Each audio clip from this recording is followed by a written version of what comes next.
اللہ تعالیٰ نے رمضان میں زوجہ کے قریب جانے سے صحابہ کو منع، بڑا دلچسپ واقعہ ہے، رمضان کی راتوں میں بھی زوجہ کے قریب جانے سے منع کیا تھا۔ ایک صحابی تھے، وہ رات میں کہیں چلے گئے، اب بڑے پریشان ہوئے، رسول اللہ صلی اللہ علیہ وسلم کے پاس آئے، عرض کیا یا رسول اللہ مجھ سے غلطی ہوئی، رمضان کی رات میں نے اپنی زوجہ کے قریب چلا۔ آپ نے فرمایا کیوں؟ وہ بڑا دلچسپ سا واقعہ ہے، بظاہر تھوڑا حیا کے خلاف بھی ہے لیکن اتنا بھی نہیں ہے۔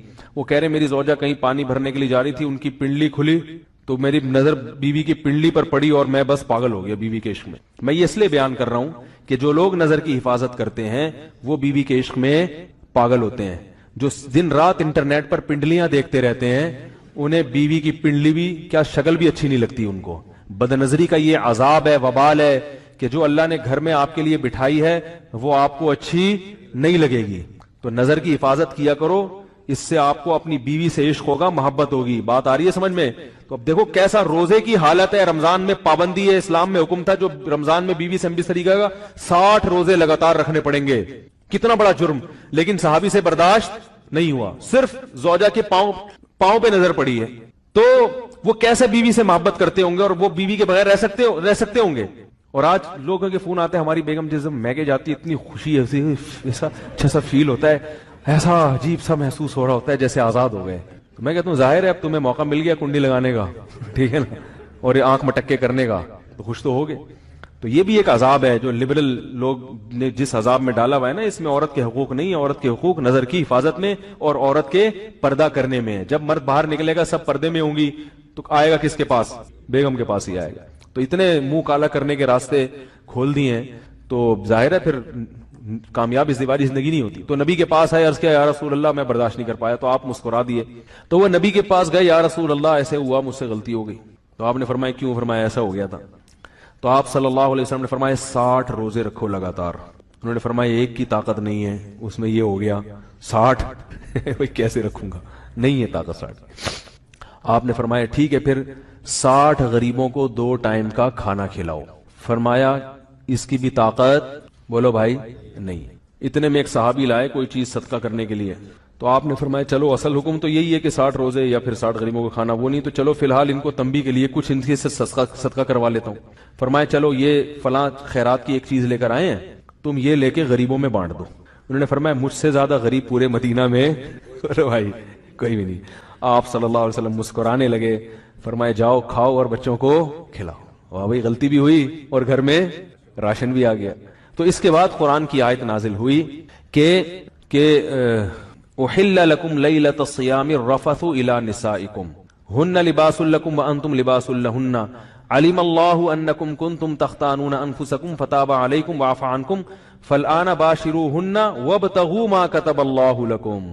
فرمایا اللہ کو پتا ہے کہ تم اس حکم پر عمل نہیں کر سکتے، لہذا رمضان کی راتوں میں تمہیں اپنی بیوی کے پاس جانے کی اجازت ہے، لہذا ان کے پاس جایا کرو اور اس اولاد کو تلاش کرو جو اللہ نے تمہارے مقدر میں لکھ دی ہے۔ قرآن جہاں بھی بیوی سے ریلیشن قائم کرنے کی بات کرتا ہے اولاد کا ذکر لازمی کرتا ہے، یعنی تلاش کرو اس اولاد کو جو اللہ نے تمہارے لیے لکھ دی ہے۔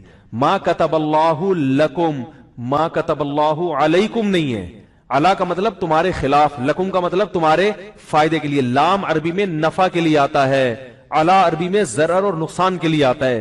فرمایا یہ نہیں کہ اس اولاد کو تلاش کرو جو بطور پینلٹی کے اللہ نے تمہارے متھے لگا دی ہے، جو اللہ نے تمہارے فائدے کے لیے لی، تو ان سے تورات ضائع بولیں نہ ہوتی، تورات ضائع نہیں۔ جب موسیٰ علیہ السلام پہ تورات نازل ہوئی تھی اسی وقت لوگ نماز میں اس کی تلاوت شروع کر دیتے اور پوری کتاب ختم کرتے جیسے ہم کرتے۔ تو جو حافظ ہے نا، حافظ جو خود پورا قرآن پڑھ سکتا ہے، اسے چاہیے اپنی الگ جماعت کرائے، الگ جماعت، تاکہ اس کا قرآن کیا ہو جائے، پورا ریپیٹ ہو جائے۔ جو حافظ نہیں ہے وہ حافظ کے پیچھے پڑھیں۔ صحابہ یہی کیا کرتے تھے۔ نبی نے فرمایا نا 73 فرقوں میں سے جنتی کون ہے؟ جو میرے اور صحابہ کے طریقے پر۔ تو صحابہ کیا کرتے تھے، حضرت ابو بکر کے دور میں جو قاری اچھا لگتا کہ بھئی آپ زیادہ اچھا پڑھتے ہو، چلو بسم اللہ کرو، آگے کھڑے ہو، ہم آپ کے پیچھے نیت باندھتے ہیں۔ یہ رمضان کے علاوہ یہ کام نہیں ہوتا تھا۔ اگر رمضان کے علاوہ ہوتا نا، حضرت ابو بکر روکتے، بدعت کہہ کے روکتے اس کو کہ یہ تم نے کیا شروع کر دیا نیا کام۔ حضرت ابو بکر کے دور میں تراویح کی نمازیں ہوئیں، لیکن سب نے اخپل طریقے سے پڑھی ہے، جماعتیں ہوئیں، ایک مسجد میں کئی جماعتیں ہوتی تھی، بھائی مجھے یہ والا قاری پسند ہے، اس کی آواز اچھی ہے، چلو بھائی آ جاؤ، مجھے وہ والا اچھا لگ رہا ہے، اس کی آواز اچھی ہے، چل بھائی میں اس کے پیچھے پڑھوں گا، آپ اس کے پیچھے پڑھیں۔ بعض لوگ اسپیڈ کو دیکھ رہے ہوتے ہیں، آواز کے بجائے کس کو دیکھتے ہیں؟ بھائی فلاں کی اسپیڈ تیز ہے، ہم اس کے پیچھے پڑھیں گے۔ امید ہے صحابہ تو یہ نہیں کرتے ہوں گے اسپیڈ، ٹھیک ہے نا، وہ کون زیادہ اچھا پڑھتا تھا۔ تو حضرت ابو بکر کے دور میں جتھوں کی شکل میں کئی جماعتیں مسجد میں ہو رہی ہیں، یہ رمضان کے علاوہ نہیں ہوتی تھی، ہوتی تو روکتے ان کو نا حضرت عمر کے بھی، کیا بدعت شروع کر دی ہے، لیکن حضرت ابو بکر نے ان کو روکا نہیں، کیونکہ جانتے تھے کہ نبی سے یہ ثابت ہے۔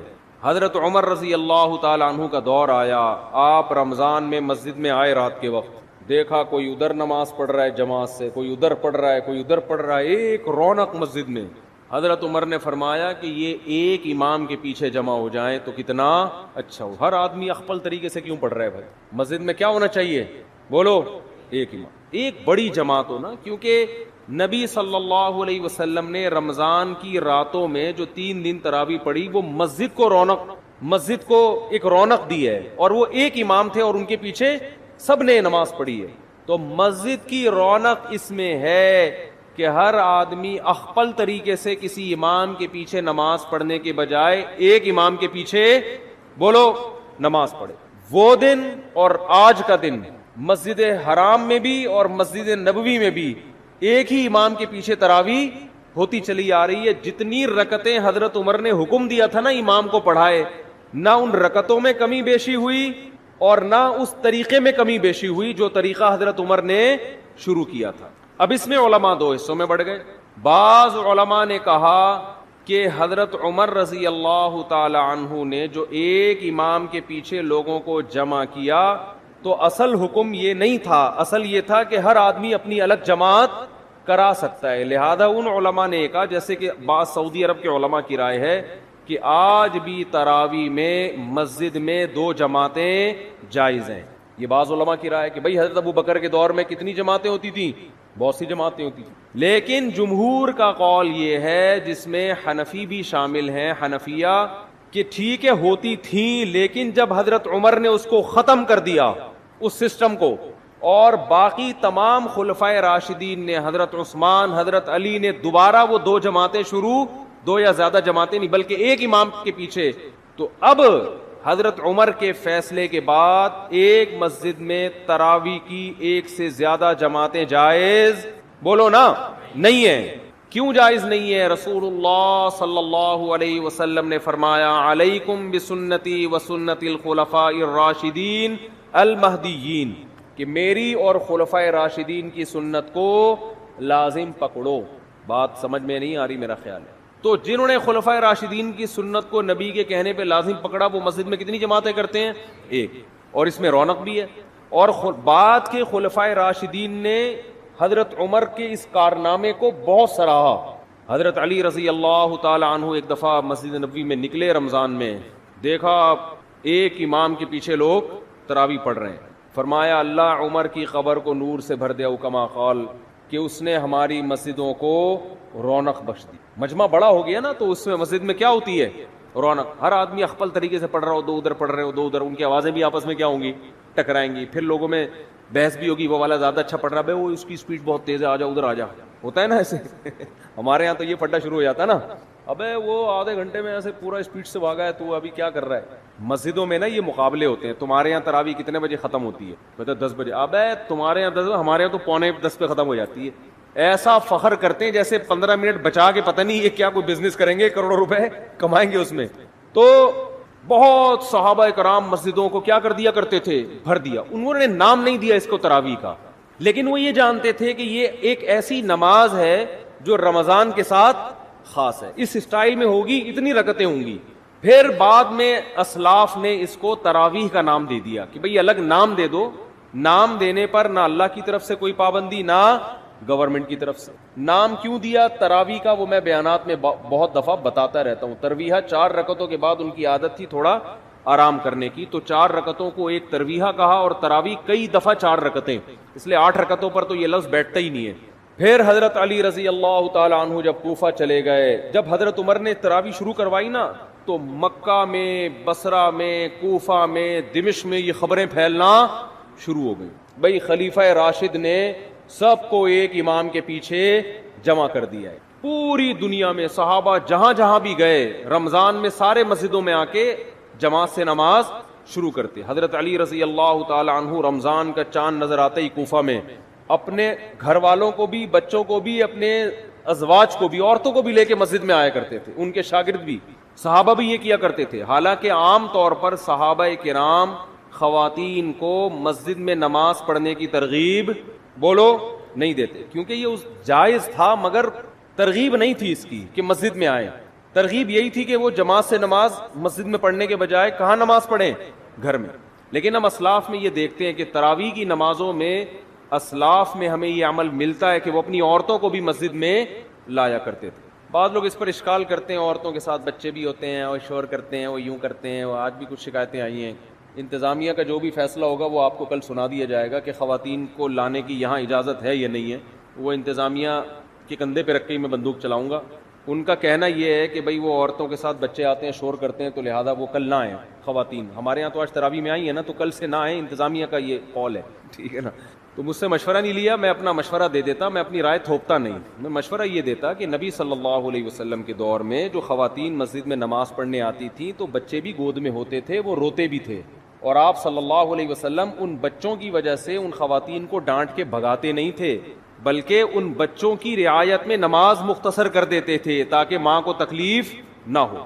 کیونکہ عورت اور بچہ یہ ساتھ ساتھ ہیں. اب ان کو آپ یا تو بالکل محروم کر دو یا ان کو یہ کہو کہ بچے پیدا کرنا چھوڑ دیں تاکہ عبادت آرام سے ہو سکے. اسلام یہ کہتا ہے بھئی عبادت بھی ہوگی اور گود میں بچہ بھی ہوگا، مردوں نے برداشت کرنا ہے.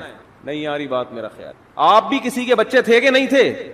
آپ کو بھی تو آپ کی اماں نے برداشت کیا کہ نہیں کیا گودوں میں اٹھا اٹھا کے؟ اس وقت آپ کی اماں عیدی سینٹر میں جمع کرا کے آتی، کم بخت نہ تراویح پڑھنے دیتا ہے، ٹھیک ہے نا، نہ کچھ کام کرنے دیتا ہے. جیسے آپ کی اماں آپ کو گود میں اٹھا کے آتی ہوگی، نماز پڑھتی ہوگی، آپ روتے تھے، تو علماء نے کبھی آپ کی اماں کو یہ فتویٰ نہیں دیا ہوگا یہ جو وسیم تم نے گود میں اٹھایا ہوا ہے اس کو عیدی سینٹر میں جمع کرا دو. سب نے یہی فتویٰ دیا کہ اسی کو گود میں لے کے نماز آپ نے پڑھنی ہے. یہ روئے گا تو ہم آپ کی رعایت کریں گے. بہرحال جو بھی فیصلہ ہوگا وہ بتا دیا جائے گا، کیونکہ یہ ایک اختلافی مسئلہ بھی ہے خواتین کا مسجد میں آنا نہ آنا. میری اپنی ذاتی ایک رائے ہے، وہ تفرد ہے میرا، فیصلہ وہی ہوگا جو ہوگا فیصلہ. تو حضرت عمر رضی اللہ تعالی عنہ نے جو شروع کیا، مسجدیں کو رونق بخش دی، اور حضرت نبی صلی اللہ علیہ وسلم حضرت جبریل کے ساتھ تراویح میں جبریل کے ساتھ رمضان میں قرآن کا دور کیا کرتے تھے تاکہ قرآن آپ کو یاد رہے. تو اس لیے علماء نے لکھا ہے کہ رمضان میں تراویح پڑھنا الگ سنت ہے اور قرآن کا دور مکمل کرنا بولیں یہ الگ سنت. یہ بھی اس کی اصل بھی نبی سے ثابت ہے، یہ بھی نبی سے ثابت ہے. اس کا نتیجہ کیا نکلا؟ الحمد سے لے کے والناس تک اتنے لاکھوں کروڑوں 1400 سال میں حافظ پیدا ہو گئے کہ قرآن کے ضائع ہونے کا امکان اسباب کی دنیا میں بھی ختم ہو گیا. اتنا پڑھا جا رہا ہے، اتنا پڑھا جا رہا ہے. آج دیکھو، کل بلکہ جیسے ہی چاند نظر آیا ہوگا پوری دنیا میں مسجدیں آباد ہوئی کہ نہیں ہوئی، حرم میں، اور پوری دنیا میں قرآن پڑھنا شروع.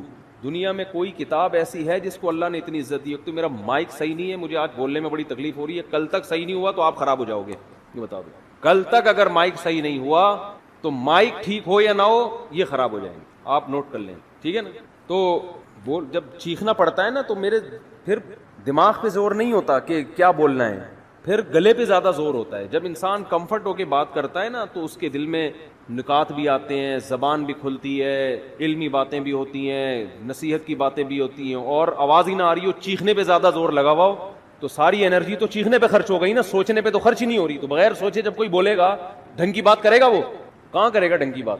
تو ابھی میں بغیر سوچے بول رہا ہوں. خیر پھر بھی کوشش کر رہا ہوں سوچ کے بولوں. تو بات آج تھوڑا مختصر بیان کر لیتے ہیں.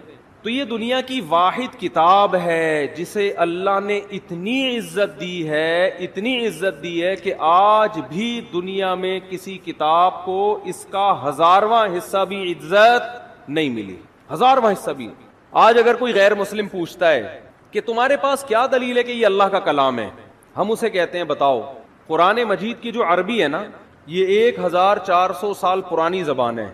اللہ نے اس قرآن کی حفاظت کے لیے صرف حافظوں کو پیدا نہیں کیا بلکہ اس زبان کو محفوظ کر دیا جس زبان میں یہ قرآن نازل ہوا ہے. آج سے 1400 سال پہلے کی کوئی زبان اب محفوظ نہیں ہے. اور عربی اتنی زبردست محفوظ ہے کہ جو الفاظ صحابہ تابعین اور عرب کے نبی سے 40 سال پہلے کی عربی میں جو الفاظ استعمال ہوتے تھے نا، وہی الفاظ آج عربی زبان میں، وہی اردو زبان میں، بہت سے ان میں سے فارسی زبان میں، بہت سے انگریزی میں استعمال ہو رہے ہیں. دنیا کی واحد زبان ہے جو دوسرے زبانوں سے الفاظ لینے کے بجائے اپنے الفاظ دوسری زبانوں کو ادھار دے رہی ہے. وہی الفاظ استعمال ہو رہے ہیں. 1400 سال پہلے، بلکہ اس سے بھی پہلے، عربی میں پانی کو ماں کہا جاتا تھا. آج بھی کیا کہا جاتا ہے؟ ماں. ڈاکٹر محمود غازی جو ہے نا، ایک بہت بڑے اسکالر گزرے ہیں، بڑے خاندانی اسکالر، اللہ ان کی قبر کو نور سے بھر دے. بڑا تحقیقی کام کیا انہوں نے لکھا کہ ایک عجیب بات لکھی کہ دیکھو، نبی صلی اللہ علیہ وسلم کے والد اگر زندہ ہو کے آج آ جائیں، 1400 سال پرانا کوئی انسان اگر آج زندہ ہو کے آ جائے جو عربی کے علاوہ ہو، وہ ہم سے بات کرے کسی سے بھی، سمجھ میں آئے گا کیا کہہ رہا ہے؟ بڑے بڑے مورخین بیٹھ جائیں گے، عجائب گھر سے لوگوں کو نکلوانا پڑے گا زندہ کر کے نا، کہ یار اس کو سمجھو بول کیا رہا ہے. لیکن انہوں نے کہا کہ رسول اللہ صلی اللہ علیہ وسلم کے والد اگر آج زندہ ہو کے آ جائیں، حضرت عبداللہ، اور آج وہ ہم سے ہم کلام ہو، کوئی بھی بات کریں، دنیا کے 20 ملک کے کروڑوں عوام اس کو سمجھے گی. ایک ملک نہیں، 20 کے قریب ملک ہیں جن کی زبان عربی ہے. وہ 20 ملک کے لوگ ان کی زبان سمجھیں گے، پورا ایک ایک لفظ سمجھیں گے یہ کیا کہہ رہے ہیں، ایک ایک لفظ سمجھیں گے. ایسا اللہ نے عربی زبان کو محفوظ کیا تاکہ یہ قرآن جب لوگوں کے سامنے پڑھا جائے تو لوگ یہ نہ سمجھیں یہ ہماری عقل میں نہیں آ رہا، ہم اس کو سیکھ ہی نہیں سکتے، ہم اس کو سمجھ ہی نہیں سکتے. اور دوسری بات کہ عربی زبان میں بھی مشکل زبان بھی ہے، آسان زبان بھی ہے، لیکن قرآن کی زبان اللہ نے بے انتہا آسان بنائی ہے. میں عجیب بات آپ کو بتاؤں، ہم جب مدرسوں میں عربی گرامر سیکھتے ہیں نا، عربی زبان سیکھتے ہیں، بس آگے عربی میں ہوتا ہے، تو عربی زبان سیکھنے کے بعد سب سے پہلے جو کتاب ہمیں سمجھ میں آتی ہے وہ قرآن. حدیث تھوڑی اور مشکل، اور فقہ کی کتابیں اور مشکل، عربی ادب اور مشکل. یعنی آپ اگر کوئی زبان سیکھیں نا تو بہت آسان کتابیں آپ کی سمجھ میں سب سے پہلے آئیں گی نا. ارے آپ نے انگلش سیکھی، ابھی تازہ سیکھی ہے، تو انگلش کی جو پہلی کتاب ہے وہ تو سمجھ میں آئے گی، دوسری جماعت کی کتاب آسانی سے سمجھ میں نہیں آئے گی، کیونکہ آپ نے جمعہ 8 دن تو ابھی انگلش سیکھی ہے آپ نے، تو سب سے آسان کتاب سمجھ میں آ جائے گی آپ کے. تو قرآن اتنی آسان عربی ہے قرآن مجید کی کہ عربی سیکھنے والا طالب علم سب سے پہلے کون سی چیز سیکھتا ہے، کون سی کتاب سمجھتا ہے؟ قرآن مجید. کتنا آسان. الحمد للہ رب العالمین، تمام تعریفیں اس اللہ کے لیے جو تمام جہانوں کا پالنے والا رب. یہ سارے الفاظ اردو میں یوز ہو رہے ہیں. حمد و ثنا ہے کہ نہیں ہے؟ للہ، اللہ کو بولتے ہیں. رب العالمین، رب عالمین کا معنی سارے جہاں. الرحمن، بڑا مہربان. الرحیم، بہت رحم کرنے والا. رحمان رحیم اردو میں استعمال ہو رہے کہ نہیں ہو رہے؟ بہت ساری زبانوں میں استعمال ہو رہے ہیں یہ. ارض کسے کہتے ہیں عربی میں؟ زمین کو. انگلش میں کسے کہتے ہیں؟ زمین کو کیا کہتے ہیں؟ ارتھ. یہ عربی سے آیا ہے انگلش میں، اور بہت سے الفاظ عربی سے انگلش میں گئے ہیں. ایسی زبان کہ وہ تو محفوظ ہے ہی، اس نے دوسری زبانوں پہ اپنا اثر ڈال دیا، دوسری زبانوں کا اثر قبول نہیں کیا اس، ورنہ زبان دوسری زبان کا اثر قبول کر کے تبدیل ہو جاتی ہے. ایسی خاندانی زبان اللہ نے بنایا عربی کو، قرآن کی وجہ سے محفوظ کیا. الرحمن الرحیم، مالکی، مالک کا لفظ اردو میں استعمال ہوتا ہے، مالک کا معنی مالک. یوم الدین، یوم کسے کہتے ہیں؟ دن کو کہتے ہیں نا، یوم سیاہ. الدین، روز جزا. ایاک نعبد، نعبد عبادت سے نکلا ہے، عبادت کا لفظ اردو میں نعبدو بنا دیا نا اس کو، عبادت کا لفظ استعمال ہوتا ہے. تو ایسی زبان کہ اتنی صاف ستھری، اور ایسی.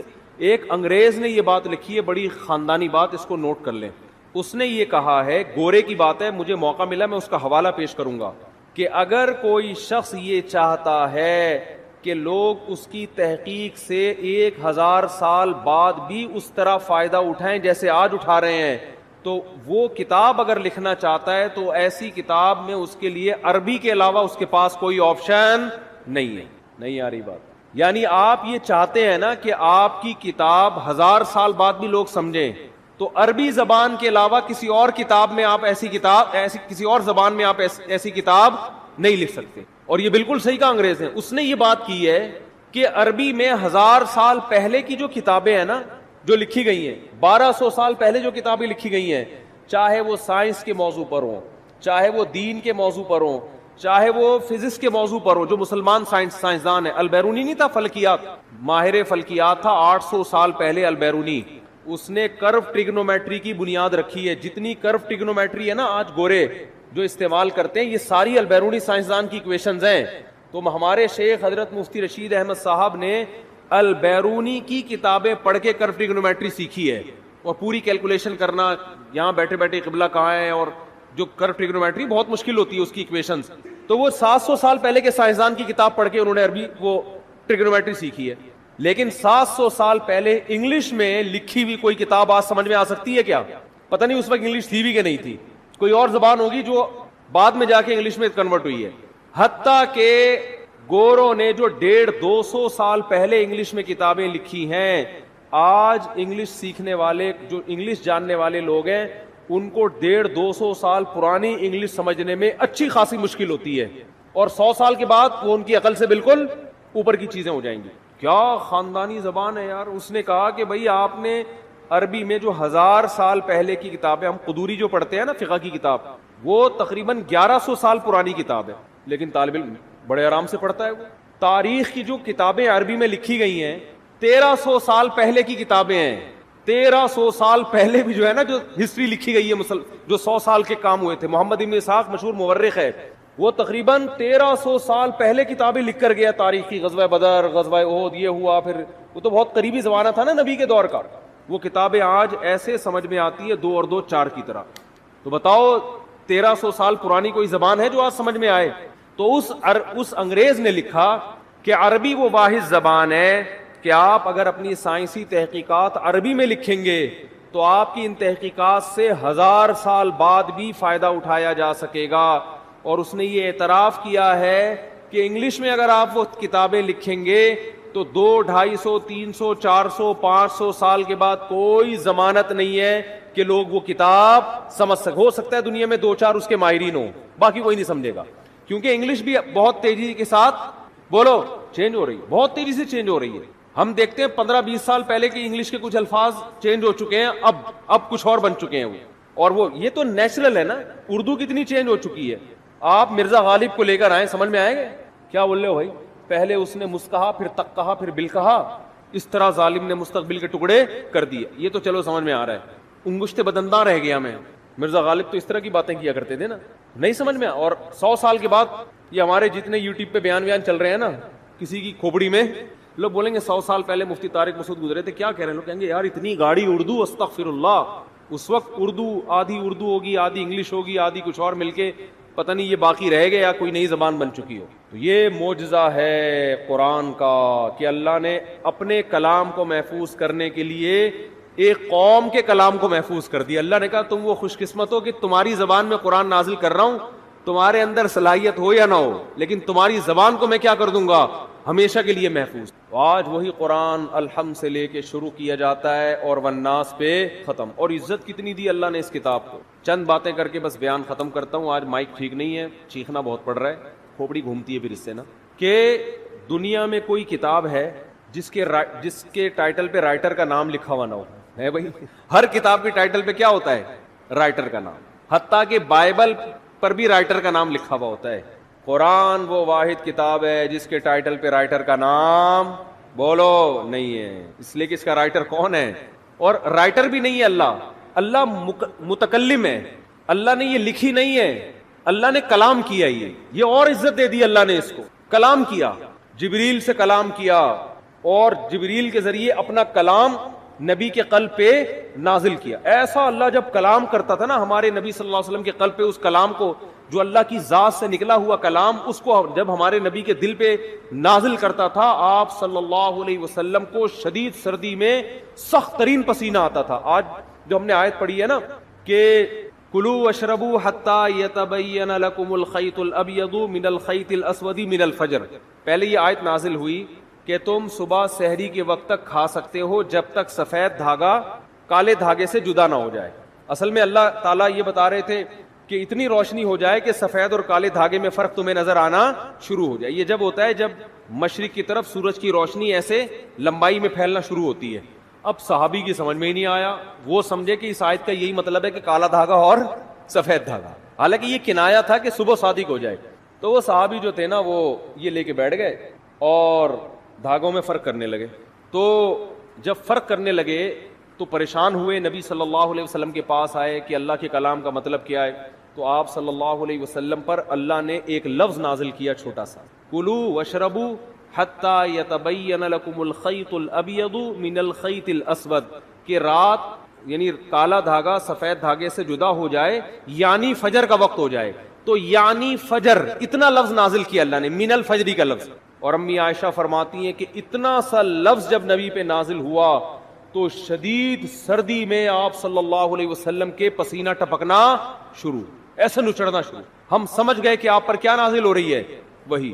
جب آپ صلی اللہ علیہ وسلم نارمل حالت میں آئے تو آپ نے کیا لفظ پڑھا, من الفجر, بس اتنا سا لفظ. تو یہ اللہ کا کلام تھا. ایک اور دلچسپ واقعہ ہمیں ملتا ہے احادیث میں, قرآن مجید کی آیتیں نازل ہوئیں, لا یستوی القاعدون من المؤمنین, جو مومنین میں پیچھے بیٹھنے والے لوگ ہیں وہ ان کے برابر نہیں ہو رہے جو میدان جہاد میں بولو لڑتے ہیں. پیچھے بیٹھنے والے آگے میدان جہاد میں لڑنے والوں کے برابر, بولتے کیوں نہیں یار کیا ہو گیا, نہیں ہے. وہ لڑ رہے ہیں میدان میں, قربانیاں دے رہے ہیں, تم یہاں پیچھے بیٹھے ہوئے ہو. ٹھیک ہے تم نماز پڑھ رہے ہو, زکوٰۃ دے رہے ہو, عبادت کر رہے ہو, لیکن ان سے ایسا تھوڑی ہوا. تو ہاتھ ضائع ہونے کا خطرہ, آنکھیں ضائع ہونے کا خطرہ, شہادت کا خطرہ, گرفتاری کا خطرہ, وہ 10 خطرے مول رہے ہیں. تو تم کیسے سمجھتے ہو کہ تم ان کے برابر ہو سکتے ہو؟ اب بعض صحابہ معذور تھے, ان کا جذبہ تھا میدان جہاد میں لڑنے کا, لیکن معذوری کی وجہ سے ان کو نبی جانے کی پرمیشن نہیں دیتے. وہ اتنے غمزدہ ہوتے کہ روتے تھے کہ کاش اللہ ہمیں صحت دیتا, ہم بھی جا کے لڑتے. اب جب یہ آیتیں نازل ہوئی تو ان کا دل تو اور بیٹھ گیا کہ بھئی ہمارا تو بالکل انہی کی طرح لڑنے کا جذبہ ہے, ہمارے بازوؤں میں طاقت نہیں, ہمارے کسی کوئی نابینا تھے, کوئی بیچارے معذور تھے پاؤں سے, کوئی اپاہج تھے, تو ہمیں تو نبی روکتے ہیں, ورنہ ہمارا تو جذبہ ہے. اور اللہ نے کہا کہ تم ان کے برابر نہیں ہو سکتے, جبکہ ہم تو روتے ہیں یہاں بیٹھ کے کاش ہمیں بھی وہاں جانے کا موقع ملتا. تو جب یہ نبی صلی اللہ علیہ وسلم کے سامنے صحابہ نے اشکال کیا نا, تو ایک صحابی فرماتے ہیں کہ آپ صلی اللہ علیہ وسلم کی ران مبارک میری ران پر تھی, ران مبارک میری ران پر تھی. تو کہتے ہیں کہ میں نے دیکھا نبی پر وحی کے آثار ظاہر ہونا. صحابہ گئے نبی کی خدمت میں, یا رسول اللہ ہم تو معذور ہیں, اور اللہ کہہ رہا ہے لا یستوی القاعدون من المؤمنین والمجاہدون فی سبیل اللہ, پیچھے بیٹھنے والے اللہ کی راہ میں جہاد کرنے والوں کے برابر نہیں ہیں. تو ہم تو شوق سے تھوڑی پیچھے بیٹھے ہیں. تو صحابی کہتے ہیں کہ نبی صلی اللہ علیہ وسلم کی ران مبارک کو میں نے دیکھا, اتنی وزنی ہو گئی کہ مجھے لگا کہ میری ٹانگ چٹک کے پچک جائے گی, ہڈی ٹوٹ جائے گی اس کی, اتنی بھاری ران ہو گئی آپ صلی اللہ علیہ وسلم. اور آپ پر ایسے کپ کپی کے آثار, تھوڑی دیر میں آپ صلی اللہ علیہ وسلم کا جسم ہلکا ہو گیا. اور آپ نے ایک لفظ کی تلاوت کی, غیر اولی الضرر, بشرطے کہ ان کو کوئی مجبوری, بولو نا یار, یہ اردو میں تو بڑا لمبا لفظ ہو گیا, بشرطے کہ ان کو کوئی مجبوری نہ ہو. آواز نہیں آ رہی مجھے, کون سا جا رہی ہے میری آواز, میرا بھی کھوپڑی خراب ہو رہی ہے, آواز نہیں آ رہی ان کو, تصویر پہ گزارا کریں. تو غیر اولی الضرر, بشرطے کہ ان کو ضرر نہ ہو. اردو میں تو یہ لفظ بہت لمبا ہے, عربی میں غیر اولی الضرر, بس اتنا سا لفظ نازل ہوا ہے اللہ کی طرف سے. اور صحابی کہتے ہیں اتنا جسم بوجھل ہو گیا کہ میری ٹانگ مجھے قریب تھا کہ ٹوٹ کے چٹک کے پچک جائے گی وہ. اور ایسے آپ صلی اللہ علیہ وسلم کے پسینہ نچڑنے لگا جہاں پہ. میں یہ سوچتا تھا کہ جب اللہ نے یہ نازل کرنا ہی تھا ہے بھائی کہ جو پیچھے بیٹھنے والے لوگ ہیں وہ آگے جانے والوں کے برابر نہیں ہے, بشرطے کہ ان کو کوئی معذوری نہ ہو, تو پہلے ہی نازل کر دیتا. کیا ہو گیا بھائی, کیا ہو گیا یار, تاکہ صحابہ کو اشکال ہی نہ ہوتا. صحابی نے آ کے اشکال کیا کہ ہم تو عذر سے بیٹھے ہوئے ہیں, تو ہم بھی ان کے برابر نہیں ہیں جو آگے لڑ رہے ہیں. پھر اشکال کیا, پھر اللہ نے کیا دیا, جواب دیا. تو اس کی ضرورت کیا تھی, اللہ کو تو پتا تھا کہ ان کے دل میں اشکال پیدا ہوگا, تو اللہ اشکال کرنے سے پہلے ہی پوری آیت نازل کر دیتے نا. پہلے آدھی نازل کی, پھر اس میں ایک جوڑ دیا, ایک اس میں جو ہے نا گویا کہ ایک پیوند لگایا گیا ہے. تو اصل میں یہ حکمت تھی قرآن کی حقانیت, قرآن کی حقانیت, کہ نبی اپنی طرف سے ایک لفظ کا بھی اس میں اضافہ نہیں کر سکتے, ورنہ نبی اس کی تشریح کر دیتے نا کہ بھائی تم جو میرے پاس آئے ہو اور یہ پوچھ رہے ہو کہ پیچھے بیٹھنے والے آگے بیٹھنے والوں کے برابر نہیں ہیں, تو میں نے اللہ سے پوچھا, اللہ نے مجھے بتا دیا ہے, میرا وہی تو ویسے بھی آتی تھی نا جس کو حدیث کہا جاتا ہے, یہ بھی تو اللہ سے پوچھ کے ہی باتیں کرتے تھے آپ صلی اللہ علیہ وسلم. تو میں نے اللہ سے پوچھا, اللہ نے بتایا کہ اس میں خود بخود یہ شرط لگی ہوئی ہے کہ بشرطے کہ کوئی عذر نہ ہو, یہ بتا دیتے. لیکن نہیں, اللہ نے یہ ثابت کرنا تھا کہ اس میں نبی اپنی طرف سے کوئی ایڈیشن بولو نہیں کر سکتے, اور صحابہ کو یہ بھی دکھانا تھا کہ یہ نبی کے اپنے الفاظ نہیں ہیں, یہ آسمان سے نازل ہوئے ہیں. اپنے الفاظ میں انسان کی یہ کیفیت نہیں ہوتی, یہ واقعی من جانب اللہ الفاظ نازل ہو رہے ہیں کہ ایک لفظ نے اتنا بوجھل بنا دیا کہ آج تم نے اپنی آنکھوں سے دیکھ لیا کہ تمہاری ٹانگ ٹوٹ کے ہلاک ہونے والی تھی. اس کا مطلب یہ ایک لفظ کا بوجھ ہے جو اللہ کی ذات سے نکلا اور پیغمبر کے قلب پہ نازل ہوا, تاکہ صحابہ کو اور اطمینان ہو جائے کہ یہ ان کا کلام نہیں ہے. اپنے کلام کے وقت یہ کیفیت تھوڑی ہوتی ہے انسان کی. تو ایسا اللہ نے حفاظت کا وعدہ کیا, اور کیسی عزت دی اللہ نے. کتاب پہ ٹائٹل پہ مؤلف کا نام بولو نہیں, تعارف کیا ہو رہا ہے. کتاب میں انٹروڈکشن ہوتا ہے نا شروع میں, یہ کتاب فلاں سن میں لکھی گئی ہے, ایک حادثہ ہوا تھا, اس کے نتیجے میں ہم نے یہ لکھی. قرآن اپنے آپ کو انٹروڈیوس کیا کرواتا ہے, ذالک الکتاب, اے لوگو یہ کتاب ہے. کیا انداز ہے نا کتاب شروع ہونے کا, اے لوگو یہ کتاب, لا ریب فیہ, اس میں کوئی شک نہیں ہے کہ یہ کس کی طرف سے ہے, اللہ کی طرف. اے اللہ یہ لکھی کیوں گئی ہے, یہ نازل کیوں کی گئی ہے, ہدن, یہ تمہیں گائیڈ کرے گی صحیح کیا ہے اور بولو غلط کیا. یعنی پہلے جملے میں ہی بتا دیا کہ اس جیسی دنیا میں کوئی کتاب ہے نہیں, کیونکہ گائیڈنس قرآن کے علاوہ کوئی کتاب کرتی نہیں ہے. آپ کہو یار بہت ساری کتابیں گائیڈ کرتی ہیں, فزکس کی کتابیں ہمیں بتاتی ہیں کہ کتنے کلومیٹر فی گھنٹہ کی رفتار سے اگر کتا آپ کے پیچھے دوڑے گا تو کتنی دیر میں آپ کو پکڑ لے گا. یہی ہوتا ہے نا, اتنی کلومیٹر سے آپ دوڑو گے تو اتنی دور میں وہاں پہنچ جاؤ گے, یہ ہو جائے گا وغیرہ وغیرہ. تو بہت زبردست گائیڈ کرتی ہیں. بھائی انتظامیہ کی مشاورت سے یہ بات طے کی گئی ہے کہ حالات اور کورونا کو مد نظر رکھتے ہوئے خواتین کے لیے تراویح کا انتظام نہیں کیا گیا. چونکہ کچھ خواتین آ گئی تھیں اس لیے وقتی طور پر پردے کا انتظام کیا گیا ہے. خواتین سے درخواست ہے کہ وہ اپنے گھر پر تراویح پڑھیں, کل سے مسجد میں پردے کا انتظام نہیں ہوگا. چلو ٹھیک, سنا دیا ہم نے بھائی اعلان. تو کیا کہہ رہا تھا میں, گائیڈنس, گائیڈ صرف یہ کرے گی آپ. اصل میں یہ جو گائیڈنس مل رہی ہے نا کہ میری گاڑی کہاں سے ٹھیک ہوگی, یہ خاندانی گائیڈنس تھوڑی ہے, صحیح ہے نا, میرا گردے کی پتھری کیسے نکلے گی. اصل میں تو گائیڈنس خاندانی وہ ہوتی ہے جو آپ کو آپ کی منزل بتائے. دیکھو آپ سفر میں راستہ بھول گئے کہ جانا کہاں ہے, تو بہت سے لوگ آپ کو گائیڈ کرتے ہیں, کچھ آپ کو بتاتے ہیں واش روم کہاں ملے گا آپ کو, تاکہ آپ کا پیٹ کیا ہو جائے, تھوڑا ہلکا ہو جائے. گائیڈ تو وہ بھی کر رہا ہے, اس کو آپ اتنی ویلیو نہیں دیں گے. ایک یہ بھی گائیڈ کرے گا یار ادھر ہوٹل ہے وہاں کھانا کھا لینا, لیکن آپ کو جو اصل گائیڈنس چاہیے وہ کیا, کہ میری منزل کہاں ہے, مجھے جانا کہاں ہے. ان چیزوں میں آپ دوسرے درجے میں دلچسپی لوگے.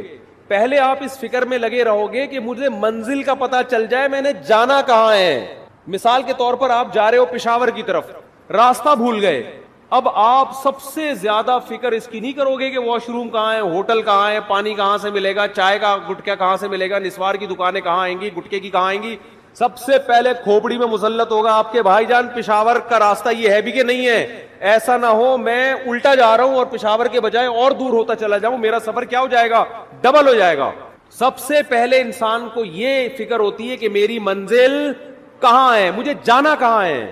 تو قرآن کہتا ہے تمہیں, قرآن یہ گائیڈ کرے گا کہ تم پیدا کیوں ہوئے, تم نے جانا کہاں ہے, تمہاری پیدائش کا مقصد کہاں ہے, الٹیمیٹ ویژن کیا ہے تمہارا. اس ویژن کو سامنے رکھ کر چھوٹے موٹے ویژن آتے رہیں گے دائیں بائیں, وہ تو ٹھیک ہے, واش روم بھی جانا ہے, شادی بھی کرنی ہے, بچے بھی پیدا کرنے ہیں, اور ہسپتال بھی بنانے, اور ڈاکٹر بھی پیدا ہوں گے, اور انجینئر بھی پیدا ہوں گے. یہ تو سارے سفر کے راستے کے لوازمات ہیں. جیسے موٹر وے پہ قیام و طعام کا انتظام بھی ہوتا ہے, لیکن موٹر وے قیام و طعام کے لیے نہیں بنی ہے, آپ کو کراچی سے پشاور پہنچانے کے لیے بنی ہے. بہت مشکل ہے بھائی بات سمجھانا. اصل مقصد موٹر وے کا کراچی سے آپ کو عزت کے ساتھ پشاور پہنچانا, لاہور پہنچانا, ملتان پہنچانا ہے. درمیان میں قیام و طعام اور واش روم اور مسجدیں, یہ موٹر وے کا اصل مقصد نہیں ہے. یہ تو مسافر کو منزل تک پہنچنے والے کو درمیان میں لوازمات چاہیے ہوتی ہے.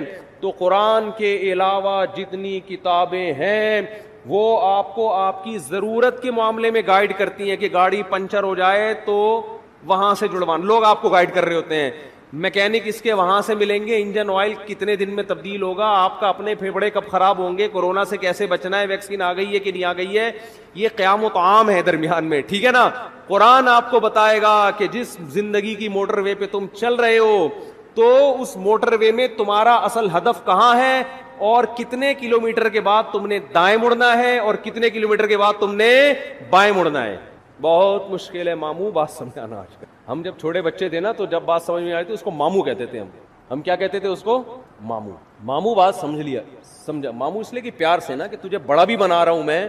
بڑا ماموں بڑے ہوتے ہیں نا, اور ننیال کا رشتہ ذرا محبت والا ہوتا ہے, چاچو تھوڑے سے سخت ہوتے ہیں نا, ددیال والا ہوگا. تو ماموں کا مطلب ہوتا ہے کہ اب تمیز سے بات انشاءاللہ سمجھ میں آئے گی. تو قرآن نے انٹروڈکشن کروایا, ہدن, یہ کیا ہے؟ یہ گائیڈنس. اے اللہ اگر یہ گائیڈنس ہے, کیسا خاندانی تعارف ہو رہا ہے یار. شروع ہی ایسا عجیب, اس سے لگتا ہی نہیں کہ یہ انسان کا کلام ہے. اور محمد صلی اللہ علیہ وسلم کا یہ کلام ہوتا تو نہ آپ کسی اسکول میں پڑھے, نہ کالج میں پڑھے, نہ لکھنا جانتے, نہ پڑھنا جانتے. انہیں کیا پتا تھا یار اس طرح سے کلام کو شروع کرنا ہے بھائی. ہدن کیا ہے؟ ہدایت. ہادی بھی نہیں کہا کہ ہدایت دینے والی, یہ تھوڑی ویلیو کم ہو جاتی. ہدن سراسر ہدایت ہے, اے ٹو زیڈ, الحم سے لے کے والناس تک سراسر کیا ہے؟ ہدایت. دیکھو کوئی شخص عدل کرنے والا ہوتا ہے اسے لوگ کہتے ہیں عادل ہے, عدل کرنے والا. اور جب غلو کرنا ہوتا ہے کہتے ہیں یہ تو سراپا عدل ہے. عدل کا دوسرا نام ستار بھائی, عدل کا دوسرا نام یہ ہے. کہتے ہیں کہ نہیں کہتے؟ اس کا مطلب مبالغہ کر رہے ہیں بھائی, عدل نام ہی اسی کا ہے. تو دوسری شرط قرآن نے بتائی ہدن. پہلا انٹروڈکشن کیا کروایا؟ کیا ہے یہ؟ ہدایت. سوال پیدا ہوتا ہے اللہ اگر یہ ہدایت ہے تو اتنے ذہین لوگ دنیا میں آئے, اس کو پڑھ کے بھی گئے, انہیں تو گائیڈنس بولو ملی نہیں. ہم تو جب موٹر وے پر جاتے ہیں اور ہمارا ہدف پشاور ہوتا ہے تو ہمیں بار بار سائن بورڈ کے ذریعے منزل کا پتہ چلتا ہے کہ پشاور اتنے کلومیٹر, دائیں مڑیں, بائیں مڑیں, رائٹ ٹرن, کیپ لیفٹ, اور یوں کرے اور یوں کرے, اور اس موٹر وہ جو ہے نا وہ انٹرچینج سے آپ اتر جائیں. اور وہ تو بالکل صحیح, وہ تو ہر ایک کو مل رہی ہوتی ہے. تو معاذ اللہ اس سے تو پتہ چلتا ہے بھائی موٹر وے جو آپ کو ہدایت دے رہی ہے اس میں زیادہ ایکوریسی ہے بنسبت کس کے؟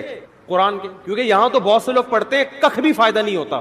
کیا ہو گیا بھائی, کتنے لوگ قرآن پڑھ رہے ہیں. ابو جہل بھی تو سن رہا تھا نا, ابو لہب بھی سن رہا تھا. حضرت عمر چند آیتیں سن کے تبدیل ہو گئے اور ایسا ایمان پر قائم ہوئے ہیں کہ انہوں نے اعلان کیا کہ کوئی ایک مجھے مسجد حرام میں وہ شخص نماز سے روکے جو اپنی بیوی کو بیوہ کرانا چاہتا ہے. چند آیتیں سنی اور منزل سمجھ میں آ گئی کہ جانا کہاں ہے. لیکن بہت سے پڑھ رہے ہیں, کوئی فائدہ بولو نہیں ہو رہا. تو قرآن نے بتا دیا ہدایت تو ہے, ہر ایک کے لیے نہیں. للمتقین, ان لوگوں کو جو پرہیزگار بننا چاہتے ہیں, جو سیدھے راستے کی تلاش میں ہیں. کیا مطلب؟ آپ موٹر وے پہ چل رہے ہو, آپ کی منزل پشاور ہے, لیکن آپ کو اس سے غرض ہی نہیں ہے کہ میری منزل ہے کیا. آپ موٹر وے پر صرف انجوائے کرنے کے لیے نکلے ہو کہ چلے موٹر وے پہ چل کے دیکھیں کہ ہے کیا. اور موٹر وے والوں نے ایسے سائن بورڈ فرض کرو کہ لگا دیے ہوں کہ جو واقعی پشاور جانا چاہتا ہے اس کو تو وہ لکھائی سمجھ میں آئے. کوئی ایسے سافٹ ویئر ڈال دیے فرض کرو انہوں نے, اور جو نہیں جانا چاہتا, جو لوفری کے لیے نکلا ہے, اس کو وہ سائن بورڈ سمجھ میں آئے ہی نہیں. تو موٹر وے کی انتظامیہ میں تو یہ طاقت نہیں ہے, لیکن خدا میں یہ طاقت ہے کہ وہ اپنے کلام میں ایسا اثر پیدا کر دے کہ جو سیدھے راستے کا متلاشی ہوگا اس پر یہ آیتیں اثر کریں گی. جو سیدھا راستہ چاہتا ہی نہیں ہے, الحم سے لے کے والناس تک کروڑوں مرتبہ پڑھ لے گا, اللہ فرماتے ہیں اسے کک بھی فائدہ نہیں ہوگا. اللہ نے یہ قرآن کی خاصیت اس لیے رکھی تاکہ جو طلب والے لوگ ہیں, جو واقعی ہدایت چاہتے ہیں, ان کو ملے. فالتو لوگ اس نعمت سے فائدہ نہ اٹھائیں.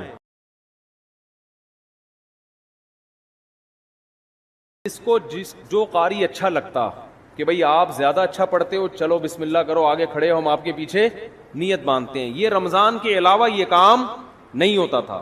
اگر رمضان کے علاوہ ہوتا نا, حضرت ابوبکر روکتے, بدعت کہہ کے روکتے اس کو کہ یہ تم نے کیا شروع کر دیا نیا کام. حضرت ابوبکر کے دور میں تراویح کی نمازیں ہوئیں, لیکن سب نے اخپل طریقے سے پڑھی ہے. جماعتیں ہوئیں, ایک مسجد میں کئی جماعتیں ہوتی تھی. بھائی مجھے یہ والا قاری پسند ہے, اس کی آواز اچھی ہے, چلو بھائی آ جاؤ. مجھے وہ والا اچھا لگ رہا ہے, اس کی آواز اچھی ہے, چل بھائی میں اس کے پیچھے پڑھوں گا, آپ اس کے پیچھے پڑھیں. بعض لوگ اسپیڈ کو دیکھ رہے ہوتے ہیں, آواز کے بجائے کس کو دیکھتے ہیں؟ بھائی فلاں کی اسپیڈ تیز ہے, ہم اس کے پیچھے پڑھیں گے. امید ہے صحابہ تو یہ نہیں کرتے ہوں گے اسپیڈ, ٹھیک ہے نا, وہ کون زیادہ اچھا پڑھتا تھا. تو حضرت ابو بکر کے دور میں جتھوں کی شکل میں کئی جماعتیں مسجد میں ہو رہی ہیں. یہ رمضان کے علاوہ نہیں ہوتی تھی, ہوتی تو روکتے ان کو نا حضرت عمر کے, بھی کیا بدعت شروع کر دی ہے. لیکن حضرت ابو بکر نے ان کو روکا نہیں، کیونکہ جانتے تھے کہ نبی سے یہ ثابت ہے۔ حضرت عمر رضی اللہ تعالی عنہ کا دور آیا، آپ رمضان میں مسجد میں آئے رات کے وقت، دیکھا کوئی ادھر نماز پڑھ رہا ہے جماعت سے، کوئی ادھر پڑھ رہا ہے، کوئی ادھر پڑھ رہا ہے، ایک رونق مسجد میں۔ حضرت عمر نے فرمایا کہ یہ ایک امام کے پیچھے جمع ہو جائیں تو کتنا اچھا ہو۔ ہر آدمی اخپل طریقے سے کیوں پڑھ رہا ہے بھائی؟ مسجد میں کیا ہونا چاہیے؟ بولو، ایک امام، ایک بڑی جماعت ہو نا، کیونکہ نبی صلی اللہ علیہ وسلم نے رمضان کی راتوں میں جو 3 دن تراویح پڑھی، وہ مسجد کو ایک رونق دی ہے، اور وہ ایک امام تھے اور ان کے پیچھے سب نے نماز پڑھی ہے۔ تو مسجد کی رونق اس میں ہے کہ ہر آدمی اخپل طریقے سے کسی امام کے پیچھے نماز پڑھنے کے بجائے ایک امام کے پیچھے بولو نماز پڑھے۔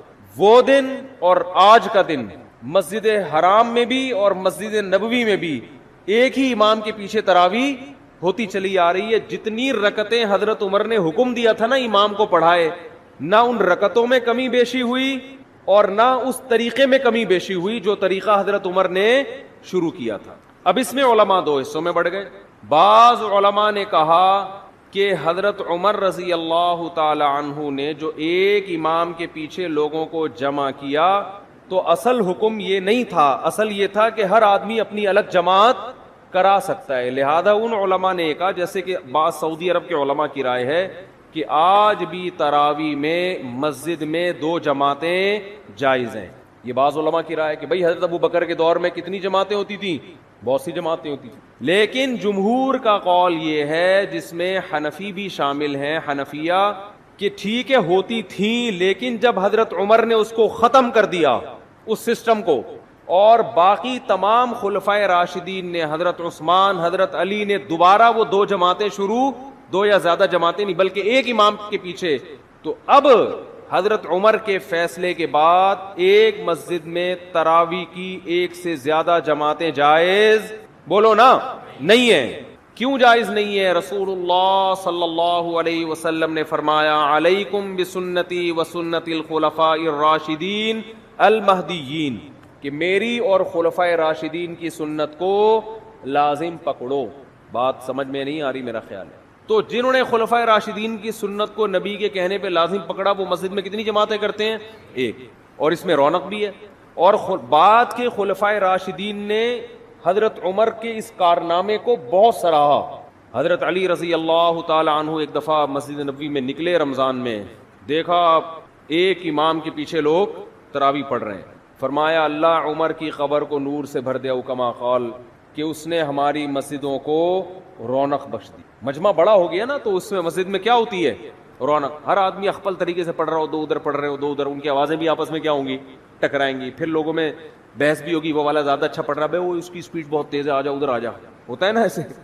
ہمارے یہاں تو یہ پھڈا شروع ہو جاتا ہے نا، ابے وہ آدھے گھنٹے میں ایسے پورا اسپیڈ سے بھاگا ہے، تو ابھی کیا کر رہا ہے؟ مسجدوں میں نا یہ مقابلے ہوتے ہیں۔ تمہارے یہاں تراویح کتنے بجے ختم ہوتی ہے؟ مطلب 10 بجے۔ ابے تمہارے یہاں 10، ہمارے یہاں تو 9:45 پہ ختم ہو جاتی ہے۔ ایسا فخر کرتے ہیں جیسے 15 منٹ بچا کے پتہ نہیں یہ کیا کوئی بزنس کریں گے، کروڑوں روپے کمائیں گے اس میں۔ تو بہت صحابہ کرام مسجدوں کو کیا کر دیا کرتے تھے؟ بھر دیا۔ انہوں نے نام نہیں دیا اس کو تراویح کا، لیکن وہ یہ جانتے تھے کہ یہ ایک ایسی نماز ہے جو رمضان کے ساتھ خاص ہے، اس اسٹائل میں ہوگی، اتنی رکعتیں ہوں گی۔ پھر بعد میں اسلاف نے اس کو تراویح کا نام دے دیا کہ بھئی الگ نام دے دو۔ نام دینے پر نہ اللہ کی طرف سے کوئی پابندی، نہ گورنمنٹ کی طرف سے۔ نام کیوں دیا تراویح کا، وہ میں بیانات میں بہت دفعہ بتاتا رہتا ہوں۔ ترویحہ 4 رکعتوں کے بعد ان کی عادت تھی تھوڑا آرام کرنے کی، تو 4 رکعتوں کو ایک ترویحہ کہا، اور تراویح کئی دفعہ 4 رکعتیں، اس لیے 8 رکعتوں پر تو یہ لفظ بیٹھتا ہی نہیں ہے۔ پھر حضرت علی رضی اللہ تعالی عنہ جب کوفہ چلے گئے، جب حضرت عمر نے تراویح شروع کروائی نا، تو مکہ میں، بصرہ میں، کوفہ میں، دمشق میں یہ خبریں پھیلنا شروع ہو گئی، بھئی خلیفہ راشد نے سب کو ایک امام کے پیچھے جمع کر دیا ہے۔ پوری دنیا میں صحابہ جہاں جہاں بھی گئے، رمضان میں سارے مسجدوں میں آ کے جماعت سے نماز شروع کرتے۔ حضرت علی رضی اللہ تعالی عنہ رمضان کا چاند نظر آتے ہی کوفہ میں اپنے گھر والوں کو بھی، بچوں کو بھی، اپنے ازواج کو بھی، عورتوں کو بھی لے کے مسجد میں آیا کرتے تھے، ان کے شاگرد بھی، صحابہ بھی یہ کیا کرتے تھے۔ حالانکہ عام طور پر صحابہ کرام خواتین کو مسجد میں نماز پڑھنے کی ترغیب بولو نہیں دیتے, کیونکہ یہ اس جائز تھا مگر ترغیب نہیں تھی اس کی کہ مسجد میں آئیں. ترغیب یہی تھی کہ وہ جماعت سے نماز مسجد میں پڑھنے کے بجائے کہاں نماز پڑھیں, گھر میں. لیکن ہم اسلاف میں یہ دیکھتے ہیں کہ تراویح کی نمازوں میں اسلاف میں ہمیں یہ عمل ملتا ہے کہ وہ اپنی عورتوں کو بھی مسجد میں لایا کرتے تھے. بعض لوگ اس پر اشکال کرتے ہیں, عورتوں کے ساتھ بچے بھی ہوتے ہیں اور شور کرتے ہیں, وہ یوں کرتے ہیں. آج بھی کچھ شکایتیں آئی ہیں. انتظامیہ کا جو بھی فیصلہ ہوگا وہ آپ کو کل سنا دیا جائے گا کہ خواتین کو لانے کی یہاں اجازت ہے یا نہیں ہے. وہ انتظامیہ کے کندھے پہ رکھ کے میں بندوق چلاؤں گا. ان کا کہنا یہ ہے کہ بھئی وہ عورتوں کے ساتھ بچے آتے ہیں, شور کرتے ہیں, تو لہٰذا وہ کل نہ آئیں خواتین. ہمارے یہاں تو آج تراویح میں آئی ہیں نا, تو کل سے نہ آئیں. انتظامیہ کا یہ قول ہے, ٹھیک ہے نا. تو مجھ سے مشورہ نہیں لیا, میں اپنا مشورہ دے دیتا, میں اپنی رائے تھوپتا نہیں. میں مشورہ یہ دیتا کہ نبی صلی اللہ علیہ وسلم کے دور میں جو خواتین مسجد میں نماز پڑھنے آتی تھیں تو بچے بھی گود میں ہوتے تھے, وہ روتے بھی تھے, اور آپ صلی اللہ علیہ وسلم ان بچوں کی وجہ سے ان خواتین کو ڈانٹ کے بھگاتے نہیں تھے, بلکہ ان بچوں کی رعایت میں نماز مختصر کر دیتے تھے تاکہ ماں کو تکلیف نہ ہو. کیونکہ عورت اور بچہ یہ ساتھ ساتھ ہیں. اب ان کو آپ یا تو بالکل محروم کر دو یا ان کو یہ کہو کہ بچے پیدا کرنا چھوڑ دیں تاکہ عبادت آرام سے ہو سکے. اسلام یہ کہتا ہے بھئی عبادت بھی ہوگی اور گود میں بچہ بھی ہوگا, مردوں نے برداشت کرنا ہے. نہیں آ رہی بات میرا خیال. آپ بھی کسی کے بچے تھے کہ نہیں تھے؟ آپ کو بھی تو آپ کی اماں نے برداشت کیا کہ نہیں کیا گودوں میں اٹھا اٹھا کے؟ اس وقت آپ کی اماں عیدی سینٹر میں جمع کرا کے آتی, کم بخت نہ تراویح پڑھنے دیتا ہے, ٹھیک ہے نا, نہ کچھ کام کرنے دیتا ہے. جیسے آپ کی اماں آپ کو گود میں اٹھا کے آتی ہوگی, نماز پڑھتی ہوگی, آپ روتے تھے, تو علماء نے کبھی آپ کی اماں کو یہ فتویٰ نہیں دیا ہوگا یہ جو وسیم تم نے گود میں اٹھایا ہوا ہے اس کو عیدی سینٹر میں جمع کرا دو. سب نے یہی فتویٰ دیا کہ اسی کو گود میں لے کے نماز آپ نے پڑھنی ہے, یہ روئے گا تو ہم آپ کی رعایت کریں گے. بہرحال جو بھی فیصلہ ہوگا وہ بتا دیا جائے گا, کیونکہ یہ ایک اختلافی مسئلہ بھی ہے خواتین کا مسجد میں آنا نہ آنا. میری اپنی ذاتی ایک رائے ہے, وہ تفرد ہے, میرا فیصلہ وہی ہوگا جو ہوگا فیصلہ. تو حضرت عمر رضی اللہ تعالی عنہ نے جو شروع کیا, مسجدیں کو رونق بخش دی, اور حضرت نبی صلی اللہ علیہ وسلم حضرت جبریل کے ساتھ تراویح میں جبریل کے ساتھ رمضان میں قرآن کا دور کیا کرتے تھے تاکہ قرآن آپ کو یاد رہے. تو اس لیے علماء نے لکھا ہے کہ رمضان میں تراویح پڑھنا الگ سنت ہے اور قرآن کا دور مکمل کرنا بولیں یہ الگ سنت. یہ بھی اس کی اصل بھی نبی سے ثابت ہے, یہ بھی نبی سے ثابت ہے. اس کا نتیجہ کیا نکلا؟ الحم سے لے کے والناس تک اتنے لاکھوں کروڑوں 1400 سال میں حافظ پیدا ہو گئے کہ قرآن کے ضائع ہونے کا امکان اسباب کی دنیا میں بھی ختم ہو گیا. اتنا پڑھا جا رہا ہے, اتنا پڑھا جا رہا ہے. آج دیکھو, کل بلکہ جیسے ہی چاند نظر آیا ہوگا پوری دنیا میں مسجدیں آباد ہوئی کہ نہیں ہوئی, حرم میں, اور پوری دنیا میں قرآن پڑھنا شروع. دنیا میں کوئی کتاب ایسی ہے جس کو اللہ نے اتنی عزت دی؟ تو میرا مائک صحیح نہیں ہے, مجھے آج بولنے میں بڑی تکلیف ہو رہی ہے. کل تک صحیح نہیں ہوا تو آپ خراب ہو جاؤ گے, یہ بتا دو. کل تک اگر مائک صحیح نہیں ہوا تو مائک ٹھیک ہو یا نہ ہو یہ خراب ہو جائیں گے, آپ نوٹ کر لیں, ٹھیک ہے نا. تو جب چیخنا پڑتا ہے نا تو میرے پھر دماغ پہ زور نہیں ہوتا کہ کیا بولنا ہے, پھر گلے پہ زیادہ زور ہوتا ہے. جب انسان کمفرٹ ہو کے بات کرتا ہے نا تو اس کے دل میں نکات بھی آتے ہیں, زبان بھی کھلتی ہے, علمی باتیں بھی ہوتی ہیں, نصیحت کی باتیں بھی ہوتی ہیں, اور آواز ہی نہ آ رہی ہو, چیخنے پہ زیادہ زور لگا ہوا ہو تو ساری انرجی تو چیخنے پہ خرچ ہو گئی نا, سوچنے پہ تو خرچ ہی نہیں ہو رہی. تو بغیر سوچے جب کوئی بولے گا ڈھنگ کی بات کرے گا, وہ کہاں کرے گا ڈھنگ کی بات؟ تو ابھی میں بغیر سوچے بول رہا ہوں, خیر پھر بھی کوشش کر رہا ہوں سوچ کے بولوں. تو بات آج تھوڑا مختصر بیان کر لیتے ہیں. تو یہ دنیا کی واحد کتاب ہے جسے اللہ نے اتنی عزت دی ہے, اتنی عزت دی ہے کہ آج بھی دنیا میں کسی کتاب کو اس کا 1000واں حصہ بھی عزت نہیں ملی. 1000واں حصہ بھی. آج اگر کوئی غیر مسلم پوچھتا ہے کہ تمہارے پاس کیا دلیل ہے کہ یہ اللہ کا کلام ہے, ہم اسے کہتے ہیں بتاؤ قرآن مجید کی جو عربی ہے نا یہ 1400 سال پرانی زبان ہے. اللہ نے اس قرآن کی حفاظت کے لیے صرف حافظوں کو پیدا نہیں کیا بلکہ اس زبان کو محفوظ کر دیا جس زبان میں یہ قرآن نازل ہوا ہے. آج سے 1400 سال پہلے کی کوئی زبان اب محفوظ نہیں ہے, اور عربی اتنی زبردست محفوظ ہے کہ جو الفاظ صحابہ تابعین اور عرب کے نبی سے 40 سال پہلے کی عربی میں جو الفاظ استعمال ہوتے تھے نا وہی الفاظ آج عربی زبان میں, وہی اردو زبان میں, بہت سے ان میں سے فارسی زبان میں, بہت سے انگریزی میں استعمال ہو رہے ہیں. دنیا کی واحد زبان ہے جو دوسرے زبانوں سے الفاظ لینے کے بجائے اپنے الفاظ دوسری زبانوں کو ادھار دے رہی ہے, وہی الفاظ استعمال ہو رہے ہیں. 1400 سال پہلے، بلکہ اس سے بھی پہلے عربی میں پانی کو ماں کہا جاتا تھا، آج بھی کیا کہا جاتا ہے؟ ماں. ڈاکٹر محمود غازی جو ہے نا، ایک بہت بڑے اسکالر گزرے ہیں، بڑے خاندانی اسکالر، اللہ ان کی قبر کو نور سے بھر دے، بڑا تحقیقی کام کیا انہوں نے لکھا کہ ایک عجیب بات لکھی کہ دیکھو نبی صلی اللہ علیہ وسلم کے والد اگر زندہ ہو کے آج آ جائیں، 1400 سال پرانا کوئی انسان اگر آج زندہ ہو کے آ جائے جو عربی کے علاوہ ہو، وہ ہم سے بات کرے کسی سے بھی، سمجھ میں آئے گا کیا کہہ رہا ہے؟ بڑے بڑے مورخین بیٹھ جائیں گے، عجائب گھر سے لوگوں کو نکلوانا پڑے گا زندہ کر کے نا کہ یار اس کو سمجھو بول کیا رہا ہے. لیکن انہوں نے کہا کہ رسول اللہ صلی اللہ علیہ وسلم کے والد اگر آج زندہ ہو کے آ جائیں، حضرت عبداللہ، اور آج وہ ہم سے ہم کلام ہو، کوئی بھی بات کریں، دنیا کے 20 ملک کے کروڑوں عوام اس کو سمجھے گی. ایک ملک نہیں، 20 کے قریب ملک ہیں جن کی زبان عربی ہے، وہ 20 ملک کے لوگ ان کی زبان سمجھیں گے، پورا ایک ایک لفظ سمجھیں گے یہ کیا کہہ رہے ہیں، ایک ایک لفظ سمجھیں گے. ایسا اللہ نے عربی زبان کو محفوظ کیا تاکہ یہ قرآن جب لوگوں کے سامنے پڑھا جائے تو لوگ یہ نہ سمجھیں یہ ہماری عقل میں نہیں آ رہا، ہم اس کو سیکھ ہی نہیں سکتے، ہم اس کو سمجھ ہی نہیں سکتے. اور دوسری بات کہ عربی زبان میں بھی مشکل زبان بھی ہے، آسان زبان بھی ہے، لیکن قرآن کی زبان اللہ نے بے انتہا آسان بنائی ہے. میں عجیب بات آپ کو بتاؤں، ہم جب مدرسوں میں عربی گرامر سیکھتے ہیں نا، عربی زبان سیکھتے ہیں، بس آگے عربی میں ہوتا ہے، تو عربی زبان سیکھنے کے بعد سب سے پہلے جو کتاب ہمیں سمجھ میں آتی ہے وہ قرآن. حدیث تھوڑی اور مشکل، اور فقہ کی کتابیں اور مشکل، عربی ادب اور مشکل.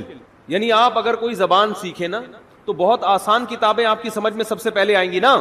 ارے آپ نے انگلش سیکھی، ابھی تازہ سیکھی ہے، تو انگلش کی جو پہلی کتاب ہے وہ تو سمجھ میں آئے گی، دوسری جماعت کی کتاب آسانی سے سمجھ میں نہیں آئے گی، کیونکہ آپ نے جمعہ 8 دن تو ابھی انگلش سیکھی ہے آپ نے، تو سب سے آسان کتاب سمجھ میں آ جائے گی آپ کے. تو قرآن اتنی آسان عربی ہے قرآن مجید کی کہ عربی سیکھنے والا طالب علم سب سے پہلے کون سی چیز سیکھتا ہے، کون سی کتاب سمجھتا ہے؟ قرآن مجید. کتنا آسان. الحمد للہ رب العالمین، تمام تعریفیں اس اللہ کے لیے جو تمام جہانوں کا پالنے والا رب. یہ سارے الفاظ اردو میں یوز ہو رہے ہیں. حمد و ثنا ہے کہ نہیں ہے؟ للہ، اللہ کو بولتے ہیں. رب العالمین، رب عالمین کا معنی سارے جہاں. الرحمن، بڑا مہربان. الرحیم، بہت رحم کرنے والا. رحمان رحیم اردو میں استعمال ہو رہے کہ نہیں ہو رہے؟ بہت ساری زبانوں میں استعمال ہو رہے ہیں یہ. ارض کسے کہتے ہیں عربی میں؟ زمین کو. انگلش میں کسے کہتے ہیں؟ زمین کو کیا کہتے ہیں؟ ارتھ. یہ عربی سے آیا ہے انگلش میں، اور بہت سے الفاظ عربی سے انگلش میں گئے ہیں. ایسی زبان کہ وہ تو محفوظ ہے ہی، اس نے دوسری زبانوں پہ اپنا اثر ڈال دیا، دوسری زبانوں کا اثر قبول نہیں کیا اس، ورنہ زبان دوسری زبان کا اثر قبول کر کے تبدیل ہو جاتی ہے. ایسی خاندانی زبان اللہ نے بنایا عربی کو، قرآن کی وجہ سے محفوظ کیا. الرحمن الرحیم، مالکی، مالک کا لفظ اردو میں استعمال ہوتا ہے، مالک کا معنی مالک. یوم الدین، یوم کسے کہتے ہیں؟ دن کو کہتے ہیں نا، یوم سیاہ. الدین، روز جزا. ایاک نعبد، نعبد عبادت سے نکلا ہے، عبادت کا لفظ اردو میں نعبدو بنا دیا نا اس کو، عبادت کا لفظ استعمال ہوتا ہے. تو ایسی زبان کہ اتنی صاف ستھری، اور ایسی. ایک انگریز نے یہ بات لکھی ہے، بڑی خاندانی بات، اس کو نوٹ کر لیں. اس نے یہ کہا ہے، گورے کی بات ہے، مجھے موقع ملا میں اس کا حوالہ پیش کروں گا، کہ اگر کوئی شخص یہ چاہتا ہے کہ لوگ اس کی تحقیق سے 1000 سال بعد بھی اس طرح فائدہ اٹھائیں جیسے آج اٹھا رہے ہیں، تو وہ کتاب اگر لکھنا چاہتا ہے تو ایسی کتاب میں اس کے لیے عربی کے علاوہ اس کے پاس کوئی آپشن نہیں ہے.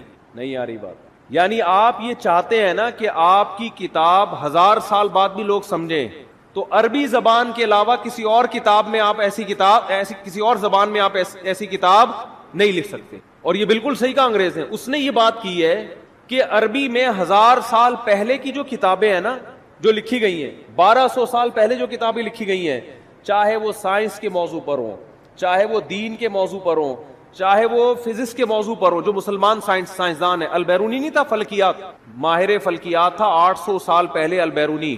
اس نے کرو ٹریگنومیٹری کی بنیاد رکھی ہے. جتنی کرو ٹریگنومیٹری ہے نا آج گورے جو استعمال کرتے ہیں، یہ ساری البیرونی سائنسدان کی ایکویشنز ہیں. تو ہمارے شیخ حضرت مفتی رشید احمد صاحب نے البیرونی کی کتابیں پڑھ کے کرو ٹریگنومیٹری سیکھی ہے، اور پوری کیلکولیشن کرنا، یہاں بیٹھے بیٹھے قبلہ کہاں ہے، اور جو کرو ٹریگنومیٹری بہت مشکل ہوتی ہے اس کی ایکویشنز. تو وہ 700 سال پہلے کے سائنسدان کی کتاب پڑھ کے انہوں نے عربی وہ